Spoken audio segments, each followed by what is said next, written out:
ആഖിറത്തിലേക്ക് വേണ്ടതും ഏത് സമയത്ത് തന്നെയാണ് നമ്മൾ ഉണ്ടാക്കേണ്ടത്? ആരോഗ്യമുള്ള സമയത്ത് തന്നെയാണ്.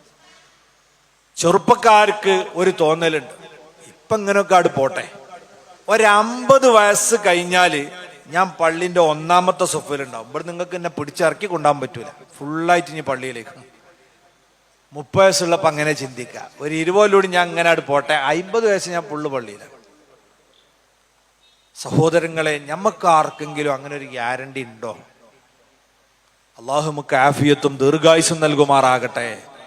എത്ര കൊല്ലം ജീവിക്കാൻ പറ്റുന്ന ആർക്കാ ഗ്യാരണ്ടി ഉള്ളത്? ആർക്കും ഗ്യാരണ്ടിയില്ല.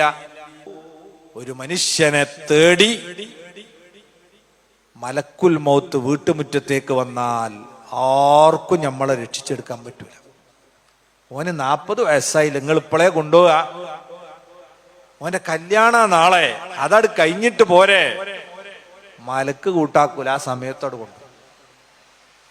പത്രം എടുത്ത് നോക്കി, നിങ്ങൾ സോഷ്യൽ മീഡിയകളൊക്കെ നോക്കി, മരിക്കുന്നവന്റെ പ്രായത എന്റെയും നിങ്ങളെയും പ്രായം, നമ്മളെക്കാൾ കുറഞ്ഞവരുടെ പ്രായം. അതുകൊണ്ട് മരണത്തിന് പ്രായമല്ല, ഏത് സമയമാവാം. ആരോഗ്യമുള്ള ഘട്ടത്തിൽ ആഖിറം വിജയിക്കാൻ ആവശ്യമായ ഇബാദത്ത് നമ്മൾ ചെയ്യണം.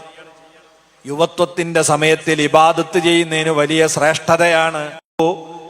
7 വിഭാഗം ആളുകൾക്ക് അള്ളാഹു അവന്റെ അർശിന്റെ നിഴലിട്ട് കൊടുക്കുന്ന ദിവസമുണ്ട്. അതിലൊരു കൂട്ടരാരാണ്?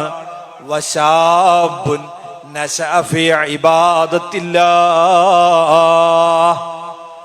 യുവത്വം അള്ളാഹുവിന്റെ ആരാധനയിലായി ചെലവഴിച്ച ചെറുപ്പക്കാരി, അവർക്കാണ് അള്ളാഹു നാളെ അർശിന്റെ തണൽ നൽകി ആദരവ് കൊടുക്കുക. നിങ്ങൾ ആലോചിച്ചു നോക്കൂ. അതിന് ചെറുപ്പക്കാരാകുന്ന സമയത്ത് നമ്മൾ ഇബാദത്ത് ചെയ്യണം.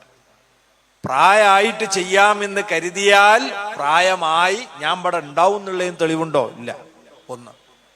രണ്ടാമത്, പ്രായമായിട്ട് ഇനി ഇബാദത്ത് ചെയ്യണം എന്ന് തോന്നിയാൽ തന്നെ ശരീരം അതിന് വഴങ്ങിക്കൊള്ളണം എന്നുണ്ടോ?